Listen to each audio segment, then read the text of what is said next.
聽講又係有一個 iPro 嘅見證關於眼睛嘅改善。係，我有一個客仔，佢話忽然間咧，佢就睇到閃電喎。哦，佢話佢好驚啊！佢喺屋企就一直都係睇到嗰個閃電。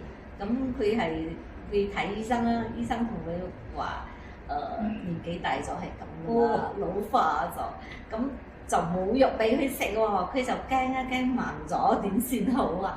咁佢就食我哋嘅 iPro， 之前叫佢食佢唔食啊，佢話都冇事。咁而家咧佢就大量咁食。佢點樣食法？佢一日好似都係6包啊，或者係4包咁食咯。佢就驚啊嘛。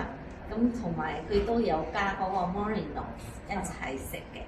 咁好似1-2個禮拜啫，個閃電就冇咗啦。哇！好快速啊！都冇睇到閃電啊！佢話而家佢嘅眼都 OK 啊。佢長期咁食啊，佢驚啊嘛，驚咗。而家係咪唔使食咁多包？唔使，如果冇問題嘅話，我哋一日1包至2包夠晒㗎啦，夠晒㗎啦。好好嘅見證啊！